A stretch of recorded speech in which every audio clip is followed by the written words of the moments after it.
தலைமுறையின் டாப் 10 செய்திகளில் டாப் 10 தமிழ்நாடு பகுதியை பார்க்கலாம். சென்னையில் படுகொலை செய்யப்பட்ட பகுஜன் சமாஜ் கட்சி மாநில தலைவர் ஆம்ஸ்ட்ராங்கின் குடும்பத்தினரை நேரில் சந்தித்து ஆறுதல் கூறிய முதலமைச்சர் மு.க.ஸ்டாலின் குற்றவாளிகள் அனைவரும் சட்டத்தின் முன் நிறுத்தப்படுவார்கள் என உறுதியளித்துள்ளார். சென்னை ஐனாவரத்தில் உள்ள ஆம்ஸ்ட்ராங்கின் இல்லத்திற்கு சென்ற முதலமைச்சர் மு.க.ஸ்டாலின் அங்கு வைக்கப்பட்டிருந்த ஆம்ஸ்ட்ராங்கின் உருவப்படத்திற்கு மலர் தூவி அஞ்சலி செலுத்தினார்.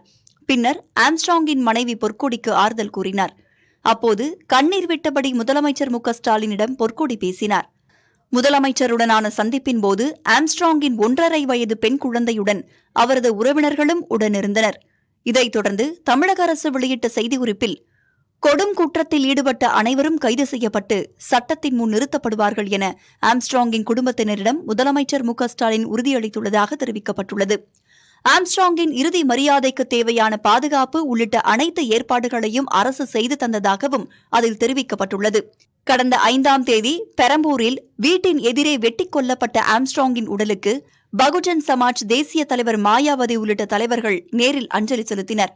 திருவள்ளூர் மாவட்டத்தில் உள்ள பொத்தூரில் ஆம்ஸ்ட்ராங்கின் உடல் அடக்கம் செய்யப்பட்டது.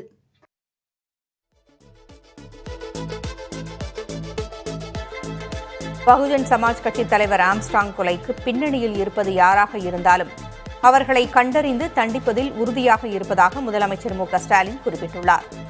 படுகொலை செய்யப்பட்ட ஆம்ஸ்ட்ராங்கின் இல்லத்திற்கு சென்று அவரது குடும்பத்திற்கு ஆறுதல் அளித்ததை தமது சமூக வலைதள பக்கத்தில் முதலமைச்சர் மு.க.ஸ்டாலின் பதிவிட்டுள்ளார். இது அனைவருக்குமான அரசு என்று குறிப்பிட்டுள்ள அவர், அனைவரையும் அரவணைத்து எளியோர் நலன் காக்கும் அரசு என்றும் நீதியை நிச்சயம் நிலைநாட்டும் என்றும் உறுதியளித்துள்ளார். காவல்துறை பாரபட்சமின்றி நெஞ்சுரத்தோடு கடமையாற்றும் என்றும் முதலமைச்சர் மு.க.ஸ்டாலின் குறிப்பிட்டிருக்கிறார்.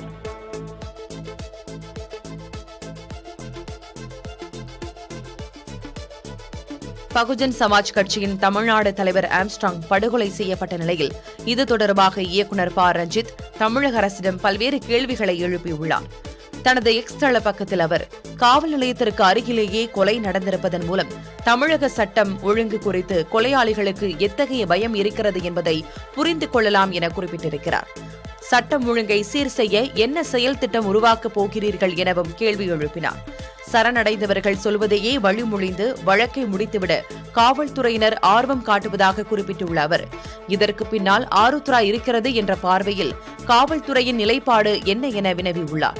பெரம்பூரில் ஆம்ஸ்ட்ராங் உடலை அடக்கம் செய்யப்படுவது திட்டமிட்டு தடுக்கப்பட்டதாக தெரிகிறது என கூறியுள்ள ப. ரஞ்சித், வாழ்ந்த பகுதியில் உடலை அடக்கம் செய்ய விடாமல் மிகப்பெரிய வஞ்சக செயலை அரசு செய்திருப்பதாக குற்றஞ்சாட்டினார். இதனால் உண்மையிலேயே பட்டியலின மக்கள் மீதும் பட்டியலின தலைவர்கள் மீதும் அரசுக்கு அக்கறை இருக்கிறதா என்ற கேள்வி எழவே செய்யும் என குறிப்பிட்டுள்ள அவர், வெறும் வாக்குக்காக மட்டும்தான் சமூக நீதியா என வினவியுள்ளார்.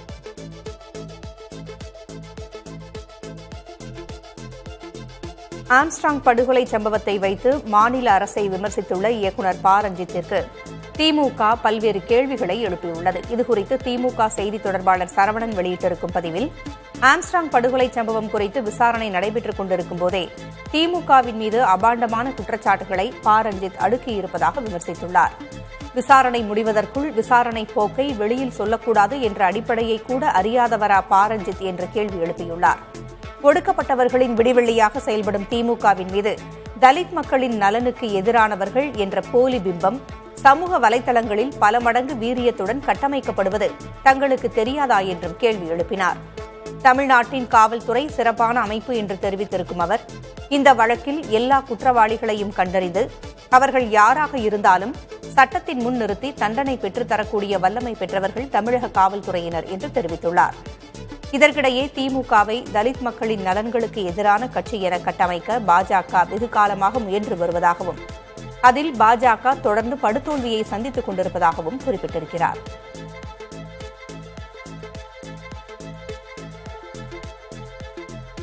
பகுஜன் சமாஜ் கட்சி மாநில தலைவர் படுகொலை சம்பவத்தில் விளக்கம் கேட்டு தமிழ்நாடு அரசின் தலைமைச் செயலர் மற்றும் டிஜிபிக்கு தேசிய தாழ்த்தப்பட்டோர் ஆணையம் நோட்டீஸ் அனுப்பியுள்ளது. பகுஜன் சமாஜ் கட்சியின் மாநில தலைவர் ஆம்ஸ்ட்ராங் அவரது வீட்டிற்கு அருகே படுகொலை செய்யப்பட்டார். இந்த வழக்கில் 11 பேர் கைது செய்யப்பட்டிருக்கும் நிலையில் காவல்துறையினர் தொடர்ந்து விசாரணை நடத்தி வருகின்றனர். இந்நிலையில் ஆம்ஸ்ட்ராங் படுகொலை சம்பவத்தில் விளக்கம் கேட்டு தமிழ்நாடு அரசின் தலைமைச் செயலர் மற்றும் டிஜிபிக்கு தேசிய தாழ்த்தப்பட்டோர் ஆணையம் நோட்டீஸ் அனுப்பியுள்ளது. படுகொலை என்பதால் விரைந்து பதிலளிக்கவும் உத்தரவிடப்பட்டுள்ளது. நாளிதழ் செய்தியின் அடிப்படையில் தேசிய தாழ்த்தப்பட்டோர் ஆணையம் தாமாக முன்வந்து வழக்கை விசாரணைக்கு எடுத்துள்ளது.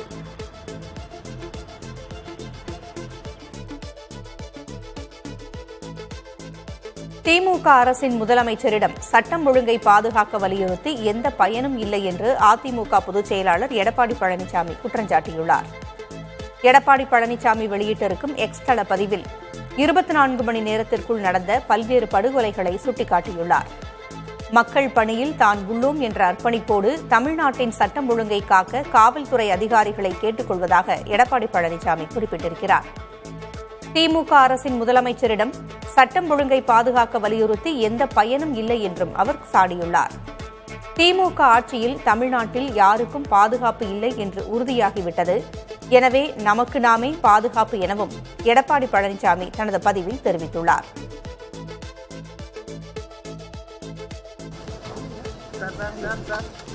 சட்டம் ஒழுங்கை சீர்படுத்த தவறினால் முதலமைச்சர் ஸ்டாலின் மீண்டும் ஆட்சிக்கு வருவது கேள்விக்குறி என எச்சரித்திருக்கும் முன்னாள் முதலமைச்சர் ஓ பன்னீர்செல்வம் அதிமுகவில் இருந்து நீக்கப்பட்ட விவகாரத்தில் மன்னிப்பு கடிதம் கேட்க எடப்பாடி பழனிசாமி யார் என்றும் கேட்டுள்ளார். சென்னை விமான நிலையத்தில் செய்தியாளர்களை சந்தித்த போது அவர் இவ்வாறு பேசினார்.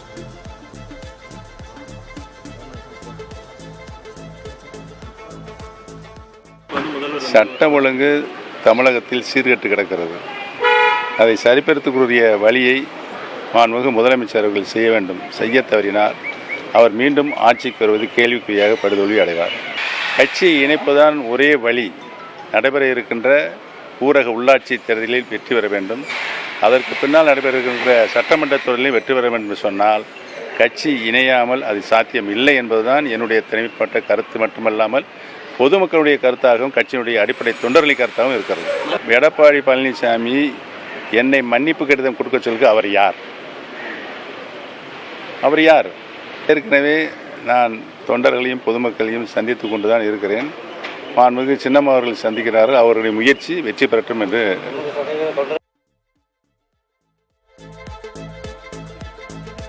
விக்கிரவாண்டி இடைத்தேர்தல் நாளை நடைபெற உள்ள நிலையில் அதற்கான முன்னேற்பாடுகள் தீவிரமாக நடைபெற்று வருகின்றன. விக்கிரவாண்டி தொகுதியில் 1,16,962 ஆண் வாக்காளர்கள், 1,20,040 பெண் வாக்காளர்கள், 29 இதர பாலினத்தவர் என்று மொத்தம் 2,37,031 பேர் வாக்களிக்க தகுதி பெற்றுள்ளனர். நாளை காலை 7 மணிக்கு வாக்குப்பதிவு தொடங்கி மாலை 6 மணி வரை நடைபெறவுள்ளது. இடைத்தேர்தலுக்காக 138 மையங்களில் 276 வாக்குச்சாவடிகள் அமைக்கப்பட்டுள்ளன. இவற்றில் 42 வாக்குச்சாவடிகள் பதற்றமானவை என்று கண்டறியப்பட்டு அங்கு கூடுதல் பாதுகாப்பு அளிக்க ஏற்பாடு செய்யப்பட்டுள்ளது. 700 சிறப்பு காவல் படையினர், 220 துணை ராணுவத்தினர் உட்பட 3000 பேர் பாதுகாப்பு பணியில் ஈடுபட்டுள்ளனர். வாக்குச்சாவடி மையங்களில் முன்னேற்பாடுகள் தீவிரமாக நடைபெற்று வருகின்றன. இந்நிலையில் விக்கிரவாண்டி இடைத்தேர்தலில் திமுக, பாமக, நாம் தமிழர் கட்சி என மும்முனை போட்டி நிலவுகிறது. மொத்தம் 29 வேட்பாளர்கள் களத்தில் உள்ளனர்.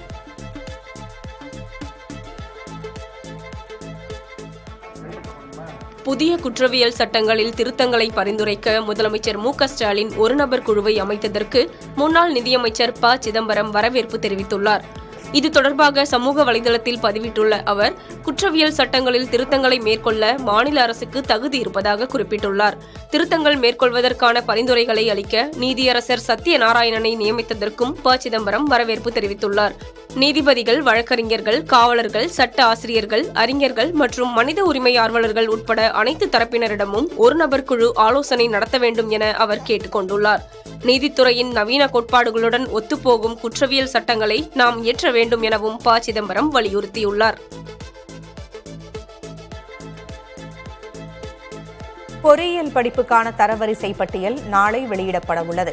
நடப்பு கல்வியாண்டில் அரசு ஒதுக்கீட்டு இடங்களில் சேர்வதற்காக சுமார் 2.5 லட்சம் மாணவர்கள் விண்ணப்பித்திருந்த போதிலும் சுமார் 2 லட்சம் மாணவர்கள் மட்டுமே விண்ணப்ப கட்டணத்தை செலுத்தி தேவையான சான்றிதழ்களையும் ஆன்லைனில் பதிவேற்றம் செய்துள்ளனர். அவர்களுக்கான ரேண்டம் எண் கடந்த ஜூன் 12ஆம் தேதி ஒதுக்கீடு செய்யப்பட்டது. இதையடுத்து கடந்த 30ஆம் தேதி வரை சான்றிதழ்கள் ஆன்லைன் வாயிலாக சரிபார்க்கப்பட்டன. இந்நிலையில் தொழில்நுட்ப கல்வி இயக்ககம் ஏற்கனவே அறிவித்தபடி பொறியியல் படிப்புக்கு விண்ணப்பித்த மாணவர்களின் தரவரிசை பட்டியல் நாளை வெளியிடப்படுகிறது. சென்னை கிண்டியில் உள்ள மாநில தொழில்நுட்ப கல்வி ஆணையரகத்தில் நடைபெறும் நிகழ்ச்சியில் உயர்கல்வித்துறை அமைச்சர் பொன்முடி தரவரிசை பட்டியலை வெளியிடுகிறார். பொறியியல் மாணவர் சேர்க்கைக்கான சிறப்பு இணையதளத்தில் தரவரிசை பட்டியலை உடனடியாக தெரிந்து கொள்ளலாம். சிவகாசி அருகே நிகழ்ந்த பட்டாசு ஆலை வெடிவிபத்தில் 2 பேர் உயிரிழந்த சம்பவத்தில் ஆலை உரிமையாளர் மற்றும் போர்மேன் மீது வழக்கு பதிவு செய்யப்பட்டுள்ளது. காளையார்குறிச்சி பகுதியில் முருகவேல் என்பவருக்கு சொந்தமான பட்டாசு ஆலையில் தொழிலாளர்கள் வழக்கம் போல் பட்டாசு தயாரிக்கும் பணியில் ஈடுபட்டு வந்துள்ளனர். அப்போது எதிர்பாராத விதமாக உராய்வு ஏற்பட்டு வெடிவிபத்து நிகழ்ந்துள்ளது. இதில் அறை முழுவதும் தரைமட்டமான நிலையில் அங்கு பணியில் இருந்த மாரியப்பன், முத்துமுருகன் ஆகிய தொழிலாளர்கள் நிகழ்விடத்திலேயே உயிரிழந்தனர். மேலும் படுகாயமடைந்த பெண் தொழிலாளி உட்பட 2 பேரை மீட்டு சிவகாசி அரசு மருத்துவமனையில் சிகிச்சைக்காக அனுமதித்துள்ளனர். விபத்து குறித்து தகவல் அறிந்து சென்ற தீயணைப்பு மற்றும் மீட்புப் படையினர் மேலும் வெடிவிபத்து நடக்காவண்ணம் பாதுகாப்பு நடவடிக்கையில் ஈடுபட்டுள்ளனர். விபத்து நிகழ்ந்த இடத்தில் துணை ஆட்சியர் பிரியா ரவிச்சந்திரன் ஆய்வு மேற்கொண்டார். இந்நிலையில் தொழிலாளர்களின் கவனக்குறைவால் விபத்து நேரிட்டுள்ளதாகவும் வெடிவிபத்துகளை தடுக்க அனைத்து நடவடிக்கைகளையும் எடுத்து வருவதாகவும் மாவட்ட ஆட்சியர் ஜெயசீலன் தெரிவித்துள்ளார்.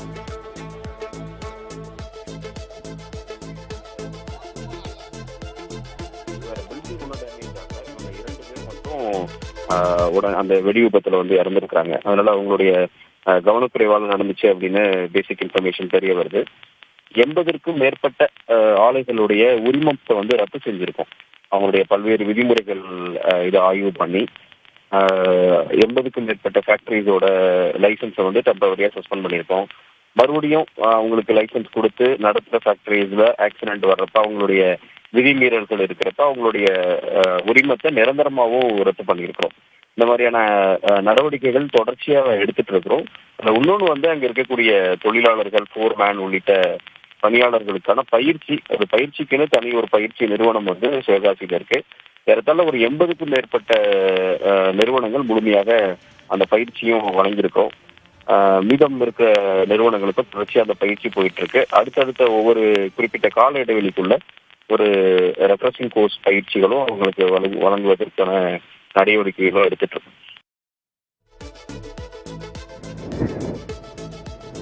பல்வேறு கோரிக்கைகளை வலியுறுத்தி ராமேஸ்வரம் விசைப்படகு மீனவர்கள் 2வது நாளாக வேலை நிறுத்த போராட்டத்தில் ஈடுபட்டுள்ளனர். ஏற்றுமதி ரக மீன்களுக்கு உரிய விலை கிடைக்க மாவட்ட நிர்வாகம் நடவடிக்கை எடுக்க வேண்டும் என்பது உள்ளிட்ட கோரிக்கைகளை வலியுறுத்தி மீனவர்கள் போராட்டத்தை தொடங்கியுள்ளனர். மேலும் மீன்பிடி தொழிலாளர்களுக்கும் உடைமைகளுக்கும் உரிய பாதுகாப்பு தர மத்திய மாநில அரசுகள் நடவடிக்கை எடுக்க வலியுறுத்தியுள்ளனர். ராமேஸ்வரம் விசைப்படகு மீனவர்களின் இந்த போராட்டத்தால் சுமார் 800க்கும் மேற்பட்ட விசைப்படகுகள் கரையில் நிறுத்தி வைக்கப்பட்டுள்ளன. இந்த போராட்டத்தால் 5000 தொழிலாளர்களும் 1,00,000க்கும் மேற்பட்ட மீன்பிடி சார்பு தொழிலாளர்களும் வேலை இழந்திருப்பதாக தெரிவித்துள்ளனர். இனிவரும் காலங்களில் மீன்களுக்கு உரிய விலை கிடைக்கவில்லை என்றால் மீன்பிடி தடை காலமே தேவையில்லை என்றும் அரசு கொடுக்கும் நிவாரணம் தேவையில்லை என்றும் மீனவ அமைப்புகள் தெரிவித்துள்ளன. மீன் விலைவாசிகளை அது என்னன்னு சரி செஞ்சு ஒழுங்கான நிர்ணயிக்கப்பட்ட விலைகளை எங்கள் மீன்களுக்கு வழங்கணும். நாங்கள் பிடிச்சிட்டு வர மீன்களுக்கு இந்த பிடிச்சிட்டு வர மீன்களுக்கு வழங்காதனால இந்த 2 நாளும் நாங்கள் போட்டுகளை கட்டில் போட்டிருக்கோம். இதனால இதோட சார்பு தொழிலாளர்கள், சிறு சிறு கூலி தொழிலாளர்கள் எல்லாரோட வாழ்வாரம் பாதிக்கப்படுது. இதை மாற்றணும்னா அரசு தலையிடணும். தலையிட்டு நாங்கள் பிடித்து வர்ற மீன்களுக்கு, சங்காயத்துக்கு, இறாலுக்கு, நண்டுக்கு எல்லாத்திற்கும் உரிய மீன் விலைவாசிகளை கொடுக்கணும்னு கேட்டுக்கிறோம். 5 கடல் தான் போனோம். இறாலு, நண்டு, மீன், காரால், சங்காயம் எல்லாத்துக்குமே விலை இல்லை. தடைக்காலத்துக்கு முன் இருந்த விலையை விட பாதிக்கு மேலே குறைவாக விலையை நிர்ணயித்து எங்கள்கிட்ட சரக்கு எடுக்கிறனால எங்கள் படகை இயக்க முடியல. இதனால் ராமேஸ்வரத்தில் 2வது நாளாக வேலை நிறுத்தத்தில் இன்றைக்கு இருக்கிறோம். இதனால் ஒரு படகை நம்பி 40 குடும்பங்கள் இருக்குது. அவருடைய வாழ்வாதாரமே கேள்விக்குறியாக இருக்குது. தொழிலாளர்கள்லாம் பசி பட்டினியால் வாடக்கூடிய சூழ்நிலை உருவாகுது. திருப்பூர் மாவட்டம் காங்கேயம் அருகே வீடுகள் மீது கற்கள் விழுந்ததால் பொதுமக்கள் அச்சமடைந்த நிலையில் ட்ரோன் கேமரா உதவியோடு காவல்துறை தீவிர கண்காணிப்பில் ஈடுபட்டுள்ளது. ஒட்டப்பாளையம் கிராமத்தில் 2 வாரங்களாக இரவு நேரத்தில் வீடுகள் மீது தொடர்ந்து கற்கள் விழுந்த வண்ணம் இருந்தன. இதனால் அச்சமடைந்து தூக்கமிழந்த குடியிருப்பு வாசிகள் அருகிலிருந்த கருப்பராயன் கோயிலில் தஞ்சமடைந்தனர். இந்த புகாரை தொடர்ந்து காவல்துறை அந்த பகுதி முழுவதும் சிசிடிவி கேமராக்கள் பொருத்தி மின்விளக்குகள் அமைத்து ட்ரோன் கேமரா மூலமாகவும் கிரேன் உதவியோடும் தொடர்ந்து கண்காணித்து வருகின்றனர். இந்த நிலையில் தொடர்ந்து அச்சத்துடன் தூக்கமின்றி தவிக்கும் மக்கள் உடனடி நடவடிக்கை எடுக்க வலியுறுத்தினர். இப்போ தானுங்க நிமிஷம் பண்ணுறாங்க சாமி, யாருன்னு எங்களுக்கு தெரியலைங்க. ஆமாங்க, 4 மணிக்கு கல் விழுந்ததுங்க சாமி. அது என்னங்க அப்படியே கிடக்குதுங்க, கல்லெல்லாம் கிடக்குதுங்க. இரவு நேரங்களில் ஜனங்க தூக்கம் இல்லாமல் ரொம்ப சிரமத்துக்கு ஆளாயிட்டு இருக்கிறாங்க. இன்னைக்கு ரோந்து கேமரா மூலியமா ஒட்டவாளையத்தை கண்காணிச்சுட்டு வந்துட்டு இருக்கிறாங்க. நேற்று முந்தானத்தில் விழுந்த கல் இன்னைக்கு 4 மணிக்கே விழுந்துருச்சுங்க. இப்போ இவ்வளோ நேரம் இந்த க்ரௌடெல்லாம் இருக்கிறதுனால, இந்த கேமராலாம் இருக்கிறதுனால இது இவ்வளோ நேரத்துக்கு இன்னும் உழுகலைங்க கல். ராமநாதபுரம் மாவட்டம் கீழக்கரைக்கு அருகே 20 குடும்பத்தினரை ஊரை விட்டு ஒதுக்கி வைத்துள்ளதாக பாதிக்கப்பட்டவர்கள் ஆட்சியரிடம் புகார் அளித்துள்ளனர். மேலவலசை கிராமத்தின் துணைத் தலைவர் இதயரஞ்சித் என்பவர் தலைமையில் புகார் மனு கொடுத்துள்ளனர். அதில் கிராம கமிட்டி நிர்வாகத்தில் நடந்த முறைகேடுகளை தட்டி கேட்டதால் தன்னையும் தனது குடும்பத்தாரையும் ஊரை விட்டு விலக்கி வைத்துள்ளதாக கூறியுள்ளார். தன்னுடைய 20 குடும்பத்தினருடன் யாரும் பேசக்கூடாது என்று மற்றவர்களை மிரட்டுவதாகவும் இதனால் கடுமையான மன உளைச்சலுக்கு ஆளாகி இருப்பதாகவும் தெரிவித்துள்ளனர். உடனடியாக இந்த பிரச்சினைக்கு தீர்வு காணுமாறு ஆட்சியரிடம் கோரிக்கை விடுத்துள்ளனர்.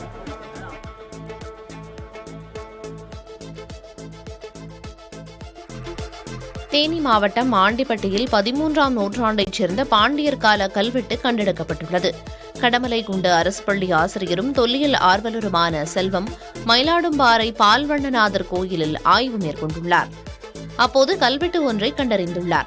தொண்டைமான் என்ற தளபதி கிபி 13ஆம் நூற்றாண்டில் இந்த பகுதியை ஆட்சி செய்து வந்ததாகவும் அவருடைய மனைவி தேவனாழ்வாள் என்பவர் இந்த கோயிலுக்கு நிலதானம் செய்து பூஜைகள் செய்வதற்கு உதவியுள்ளார் என்ற செய்தி இதில் உள்ள எழுத்துக்கள் மூலம் தெரிவதாகவும் அவர் கூறினார். மயிலாடும்பாறை பகுதியைச் சுற்றிலும் பழங்கால பொருட்கள் கண்டெடுக்கப்பட்டு வருவதால் தொல்லியல் துறையினர் ஆய்வு செய்து தமிழக அரசு நடவடிக்கை எடுக்க வேண்டும் என கோரிக்கை விடுத்துள்ளார். 2019ஆம் ஆண்டு நீட் தேர்வில் ஆள்மாறாட்டம் செய்த வழக்கில் தேசிய தேர்வு முகமை முறையான தகவல்களை அளிக்கவில்லை என சிபிசிஐடி குற்றம் சாட்டியுள்ளது. ஒரு மாணவருக்காக 3 இடங்களில் ஆள்மாறாட்டம் செய்யப்பட்டதாகவும் சிபிசிஐடி அறிக்கை தாக்கல் செய்துள்ளது. கடந்த 2019ஆம் ஆண்டு நடைபெற்ற நீட் நுழைவுத் தேர்வில் ஆள்மாறாட்டம் நடைபெற்றதாக வழக்கு பதிவு செய்யப்பட்டது. இதில் இடைத்தரகராக செயல்பட்டதாக சென்னையைச் சேர்ந்த தருண் மோகன் என்பவர் மீது வழக்கு பதிவு செய்யப்பட்ட நிலையில் அதனை ரத்து செய்ய கோரி உயர்நீதிமன்ற மதுரை கிளையில் அவர் மனு தாக்கல் செய்திருந்தார். இந்த வழக்கு நீதிபதி புகழேந்தி முன்பு விசாரணைக்கு வந்தபோது சிபிசிஐடி தரப்பில் அறிக்கை தாக்கல் செய்யப்பட்டது. அதில் பல மாணவர்கள் சென்னை, கோவை, சேலம் உள்ளிட்ட மாவட்டங்களில் நீட் தேர்வு எழுதியுள்ளதாகவும் அவர்களது முகவரியில் வெளி மாநிலங்களிலும் இடைத்தரகர்கள் மூலம் ஆள்மாறாட்டம் செய்து தேர்வு எழுதியிருப்பதாகவும் குறிப்பிடப்பட்டுள்ளது. ஒரு மாணவரின் பெயரில் ஒரே நாளில் ஜார்க்கண்ட், உத்தரப்பிரதேசம், ராஜஸ்தான் மாநிலங்களில் உள்ள தேர்வு மையங்களில் நீட் தேர்வு எழுதப்பட்டுள்ளதாகவும் 3 மதிப்பெண்களில் எதில் அதிக மதிப்பெண்ணோ அதனை வைத்து அரசு கல்லூரியில் மருத்துவ படிப்புக்கான இடத்தை பெற்று இருப்பதாகவும் சிபிசிஐடி தெரிவித்துள்ளது. மாணவர்களுக்கு பதிலாக ஆள்மாறாட்டம் செய்து தேர்வு எழுதிய நபர்கள் குறித்த விவரங்களை கேட்டு பலமுறை தேசிய தேர்வு முகமைக்கு கடிதம் அனுப்பியதாகவும் இதுவரை தேசிய தேர்வு முகமை உரிய விவரங்களை தரவில்லை எனவும் நீதிமன்றத்தில் சிபிசிஐடி தெரிவித்துள்ளது. ஆள்மாறாட்டம் என்பது சாதாரண குற்றம் கிடையாது என குறிப்பிட்டுள்ள நீதிபதி புகழேந்தி இந்த வழக்கில் தேசிய தேர்வு முகமையை எதிர்மனுதாரராக சேர்த்து அறிக்கை தாக்கல் செய்யவும் உத்தரவிட்டுள்ளார். இந்தியாவின் வளர்ச்சியை உலகமே வியந்து பார்ப்பதாக இந்திய வம்சாவளிகள் மத்தியில் உரையாற்றிய பிரதமர் மோடி பெருமிதம் தெரிவித்தார். ரஷ்ய தலைநகர் மாஸ்கோவில் இந்திய வம்சாவளியினர் மத்தியில் உரையாற்றிய பிரதமர் நரேந்திர மோடி தொடர்ந்து 3வது முறையாக பிரதமராக தான் பதவியேற்றுள்ள நிலையில் 3 என்ற எண் தன் அரசின் பல்வேறு இலக்குகளை குறிக்கும் வகையில் இருப்பதாக குறிப்பிட்டார். உலகின் 3வது மிகப்பெரிய பொருளாதாரம் கொண்ட நாடாக இந்தியாவை உருவாக்க வேண்டும் என்பதுதான் அரசின் இலக்கு என குறிப்பிட்ட அவர் ஏழை எளிய மக்களுக்கு 3 கோடி வீடுகளை கட்டிக் கொடுக்க வேண்டும் என்ற இலக்குடன் பணியாற்றி வருவதாக தெரிவித்தார். கிராமப்புற பெண்கள் 3 கோடி பேரை லட்சாதிபதிகளாக்க வேண்டும் என்ற முனைப்புடன் செயலாற்றி வருவதாகவும் தெரிவித்த அவர் இந்த இலக்குகளை தன் அரசு நிறைவேற்றிக் காட்டும் என உறுதியளித்தார். இந்தியாவின் திறனையும் சக்தியையும் உலக நாடுகள் உணர்ந்துவிட்டதாக குறிப்பிட்ட பிரதமர் இந்தியாவின் வளர்ச்சியைக் கண்டு உலகமே வியந்து பார்ப்பதாக தெரிவித்தார்.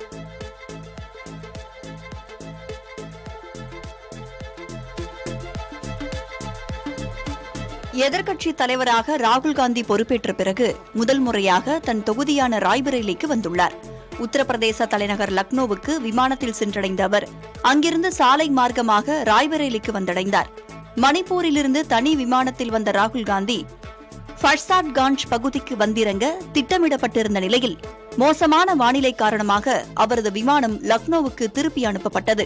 காங்கிரஸ் கட்சி நிர்வாகிகள், பல்வேறு சமூக அமைப்பினர் ஆகியோரை தனித்தனியே சந்தித்து பேச உள்ளதாக தெரிவிக்கப்பட்டுள்ளது. 2023ஆம் ஆண்டு ஜூலை மாதம் சியாச்சின் பகுதியில் ஏற்பட்ட தீ விபத்தில் வீரமரணமடைந்த கேப்டன் அன்சுமன் சிக்கின் குடும்பத்தினரை ராகுல் காந்தி சந்திக்க உள்ளதாக தகவல்கள் கிடைத்துள்ளன. மரணிக்கும் தருணத்தில் 3 பேரின் உயிர்களை காப்பாற்றிய அன்சுமன் சிங்கிற்கு கீர்த்தி சக்ரா பதக்கம் அறிவிக்கப்பட்டிருந்த நிலையில் கடந்த வாரம் அவரது குடும்பத்தினரிடம் அந்த பதக்கத்தை குடியரசுத் தலைவர் திரௌபதி முர்மு வழங்கியிருந்தார். மத்திய பிரதேசத்தில் காங்கிரஸ் சட்டமன்ற உறுப்பினர் பாஜக அரசின் அமைச்சராக பதவியேற்றுக் கொண்டது ஜனநாயக படுகொலை என அம்மாநில காங்கிரஸ் தலைவர் ஜித்து பட்வாரி குற்றம் சாட்டியுள்ளார். மத்திய பிரதேசத்தின் விஜய்பூர் தொகுதியில் காங்கிரஸ் சார்பில் 6 முறை சட்டமன்ற உறுப்பினராக தேர்வு செய்யப்பட்ட ராம் நிவைஸ் ராவத் அண்மையில் பாஜகவில் இணைந்தார்.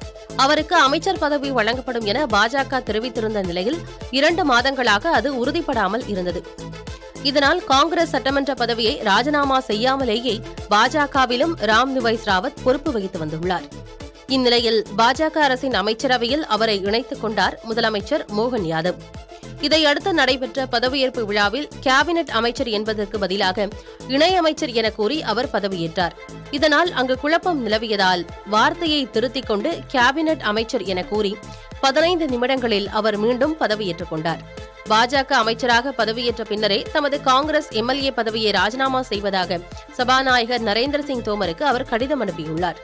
இந்த விவகாரம் தொடர்பாக விமர்சித்துள்ள மத்திய பிரதேச காங்கிரஸ் தலைவர் ஜித்து பட்வாரி, ராம் நிவைஸ் ராவத் அமைச்சராக பதவியேற்றது ஜனநாயக மற்றும் அரசியலமைப்பு சட்டத்தை அவமதிக்கும் செயல் என கண்டனம் தெரிவித்துள்ளார்.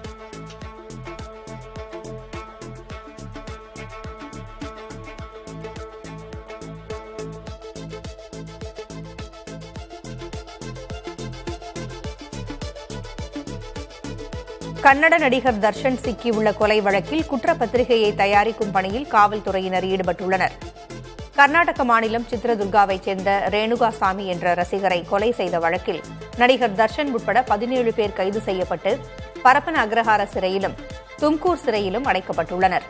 இந்த கொலை வழக்கில் குற்றவாளிகள் அணிந்திருந்த உடைகள், கொலைக்கு பயன்படுத்தப்பட்ட இரும்பு கம்பிகள், மின்சாதன பொருட்கள், நேரில் கண்டவர்களிடம் பெறப்பட்ட வாக்குமூலம் என 200க்கும் மேற்பட்ட சாட்சியங்களை காவல்துறையினர் சேகரித்துள்ளனர். பொதுவாக 90 நாட்களுக்குள் குற்றப்பத்திரிகையை தாக்கல் செய்ய வேண்டும் என்ற சட்டம் உள்ள நிலையில் ரேணுகாசாமி கொலை நடந்து 1 மாதம் நிறைவடைந்திருக்கிறது.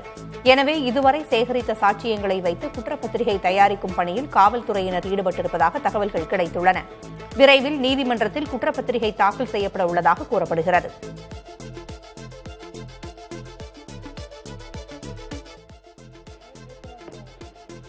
ஜம்மு காஷ்மீரின் கத்துவா மாவட்டத்தில் ரோந்து படையினர் மீது ஆயுதமேந்திய பயங்கரவாதிகள் நடத்திய தாக்குதலில் ஒரு அதிகாரி உட்பட 5 ராணுவ வீரர்கள் வீரமரணம் அடைந்தனர்.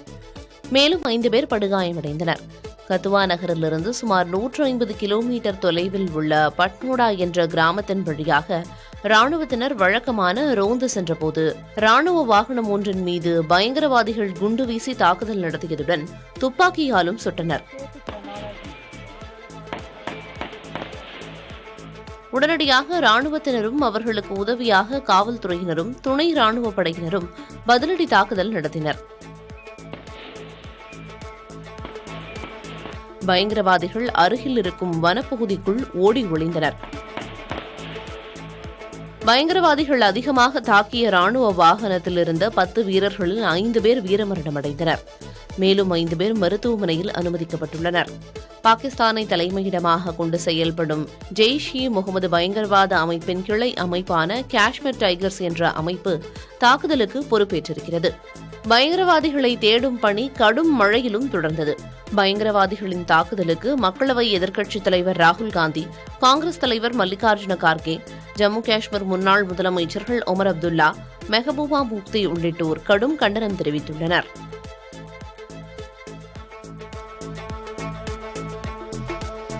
தொடர் மழையால் நவி மும்பையில் பள்ளி கல்லூரிகளுக்கு விடுமுறை அளிக்கப்பட்டுள்ளது. பருவமழை தீவிரமடைந்திருப்பதால் மகாராஷ்டிரா மாநிலத்தில் கடந்த சில நாட்களாக கனமழை பொழிந்து வருகிறது.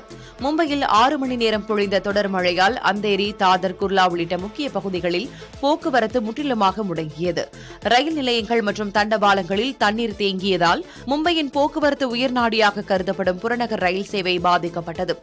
கனமழை மற்றும் மேகமூட்டம் காரணமாக 50 விமான சேவைகள் ரத்து செய்யப்பட்டன. கனமழை பாதிப்பு மகாராஷ்டிரா சட்டப்பேரவையிலும் எதிரொலித்தது. மழை பாதிப்பு காரணமாக பெரும்பான்மையான உறுப்பினர்கள் பங்கேற்க முடியாததால் பேரவையின் இரு அவைகளும் நாள் முழுவதும் ஒத்திவைக்கப்பட்டன. மேலும் கனமழை பாதிப்பு தொடர்பாக முதலமைச்சர் ஏக்நாத் ஷிண்டே தலைமையில் ஆய்வுக் கூட்டம் நடைபெற்றது. இதில் மீட்பு மற்றும் நிவாரணப் பணிகளை துரிதப்படுத்த வேண்டும் என ஏக்நாத் ஷிண்டே அறிவுறுத்தல்களை வழங்கினார். ஆனந்த் அம்பானி, ராதிகா மர்ச்சன்ட் திருமணம் ஜூலை 12ஆம் தேதி மும்பையில் உள்ள ஜியோ வேர்ல்டு கன்வென்ஷன் மையத்தில் நடைபெறவுள்ளது.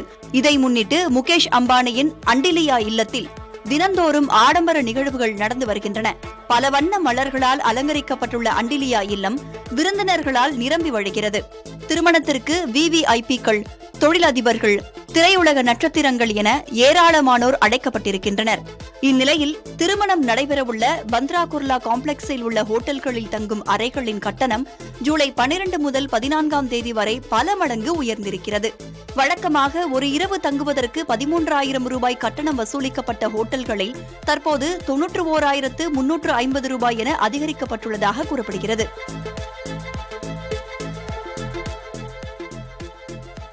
சென்னையில் தங்கம் மற்றும் வெள்ளியின் விலை இன்று குறைந்துள்ளது. இன்று காலை நிலவரப்படி 22 கேரட் ஆபரண தங்கம் கிராமிற்கு 30 ரூபாய் விலை குறைந்து 6,770 ரூபாய்க்கும், ஒரு சவரன் 240 ரூபாய் விலை இறங்கி 54,160 ரூபாய்க்கும் விற்கப்படுகிறது. வெள்ளி கிராமிற்கு 50 காசுகள் விலை குறைந்து 99 ரூபாய்க்கு விற்கப்படுகிறது. 2 நாட்களில் தங்கம் சவரனுக்கு 400 ரூபாய் விலை குறைந்திருப்பது கவனிக்கத்தக்கது.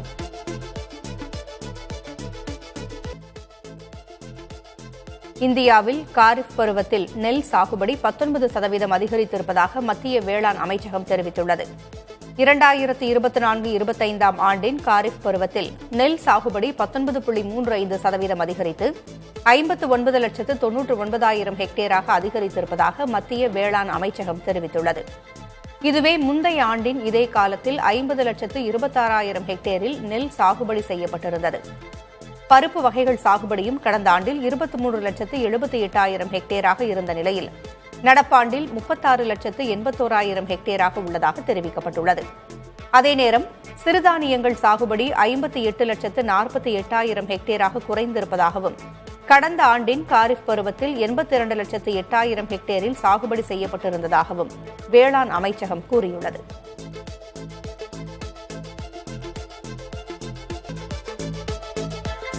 பிரான்ஸ் நாடாளுமன்ற தேர்தலில் எந்த கட்சிக்கும் பெரும்பான்மை கிடைக்காததை அடுத்து அடுத்த பிரதமர் தேர்வு செய்யப்படும் வரை கேப்ரியல் அட்டால் காபந்து பிரதமராக நீடிப்பார் என்று அந்நாட்டு அதிபர் மேக்ரான் தெரிவித்திருக்கிறார். பிரான்ஸ் நாட்டில் கடந்த ஜூன் 30ஆம் தேதி நாடாளுமன்ற தேர்தலின் முதல் சுற்று நிறைவடைந்த நிலையில் கடந்த 7ஆம் தேதி 2ஆம் சுற்று தேர்தல் நடைபெற்றது. இதில் அதிபர் இமானுவேல் மேக்ரானின் மையவாத கூட்டணியும் இடதுசாரி கூட்டணியும் கைகோர்த்து வியூகங்கள் வகுத்திருந்த நிலையில் அதன் விளைவாக வலதுசாரிகள் 143 இடங்களை மட்டும் கைப்பற்றி தோல்வியை தழுவின. 192 இடங்களை இடதுசாரி கூட்டணியும் மேக்ரானின் கட்சி 156 இடங்களையும் கைப்பற்றின. 577 இடங்களை உள்ளடக்கிய நாடாளுமன்றத்தில் பெரும்பான்மைக்கு 289 இடங்கள் தேவைப்படுகிறது. எந்த கட்சிக்கும் பெரும்பான்மை இல்லாததால் தொங்கு நாடாளுமன்றத்திற்கு வழிவகுத்துள்ளது. இதையடுத்து பெரும்பான்மையை இழந்த காரணத்தால் பிரதமராக இருந்த கேப்ரியல் அட்டால் தனது பதவியை ராஜினாமா செய்தார். அடுத்த பிரதமர் தேர்வு செய்யப்படும் வரை காபந்து பிரதமராக கேப்ரியல் அட்டால் நீடிப்பார் என்று தெரிவிக்கப்பட்டுள்ளது.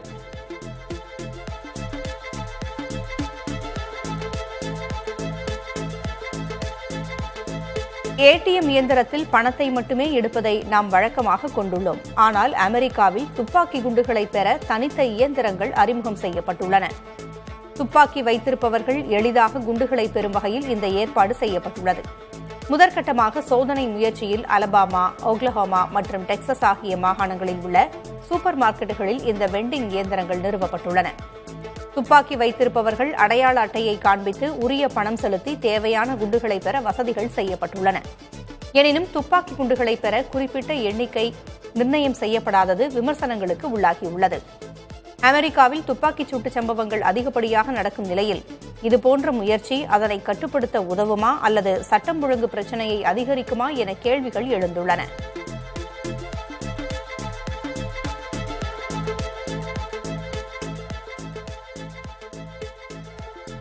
அமெரிக்காவின் டெக்சாஸ் மாகாணத்தில் பெரில் புயல் காரணமாக பெய்த கனமழையால் குடியிருப்புகளை வெள்ளம் சூழ்ந்துள்ளது. மணிக்கு 30 கிலோமீட்டர் வேகத்தில் சூறாவளி காற்று வீசியதால் கூரைகள் காற்றில் அடித்து செல்லப்பட்டு கூரைகளின்றி வீடுகள் காட்சியளிக்கின்றன. கடலோர பகுதியில் உள்ள குடியிருப்புகளை வெள்ளம் சூழ்ந்துள்ளதால் பொதுமக்களின் இயல்பு வாழ்க்கை பெரிதும் பாதிக்கப்பட்டுள்ளது. இதனால் வெளியே செல்ல முடியாமல் வீடுகளில் முடங்கி கிடக்க வேண்டிய நிலை ஏற்பட்டுள்ளது. அமெரிக்காவை புரட்டி போட்ட பெரில் புயல் காற்றழுத்த தாழ்வு மண்டலமாக வலுவிழந்துள்ள நிலையில் தொடர்ந்து காற்றழுத்த தாழ்வு பகுதியாக வலுவிழக்கும் என அமெரிக்க வானிலை ஆய்வு மையம் தெரிவித்துள்ளது.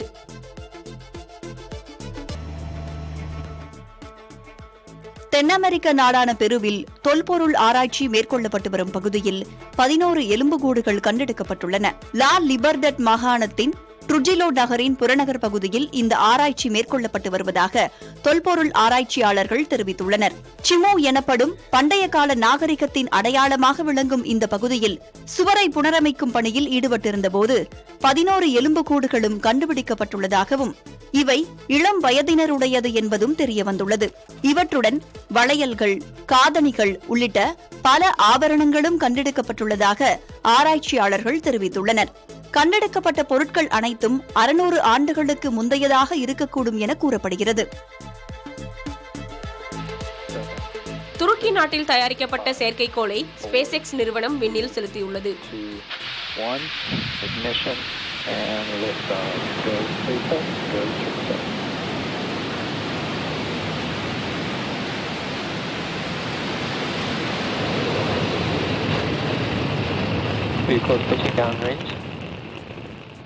அமெரிக்காவின் புளோரிடா மாகாணத்தில் உள்ள கேப் கேனவரல் ஏவுதளத்தில் இருந்து ஃபால்கான் 9 ராக்கெட் மூலம் அந்த செயற்கைக்கோள் செலுத்தப்பட்டது.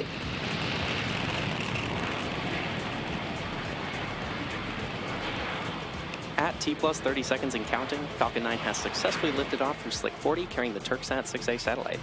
Now, after clearing the tower, we'll tilt or gimbal the engines on. துருக்கி நாட்டிற்கு சொந்தமான த்ரூக்சாட் 6A செயற்கைக்கோள் வெற்றிகரமாக விண்ணில் செலுத்தப்பட்டு புவி சுற்றுவட்ட பாதையில் நிலைநிறுத்தப்பட்டதாக அந்நாட்டு அமைச்சர் அப்துல் காதிர் தெரிவித்துள்ளார். And in just a few seconds, we'll be throttling down the engines in preparation for max Q, or maximum aerodynamic pressure. We should hear that call out in about 15 seconds from now. Vehicle is supersonic. Coming up shortly, we'll have 3 events coming up in quick succession, and we should hear all of these called out by me. இந்த செயற்கைக்கோள் மூலம் நாட்டின் தொலைத்தொடர்பு சேவைகள், தொலைக்காட்சி ஒளிபரப்பு ஆகியவற்றின் தேவைகள் பூர்த்தி செய்யப்படும் என தெரிவிக்கப்பட்டுள்ளது. You heard and saw on your screen successful deployment of the Turksat 6A payload. And with that confirmation, we'll be bringing today's webcast to a close. Today's mission marks SpaceX's 364th overall mission to date and the 69th mission of this year.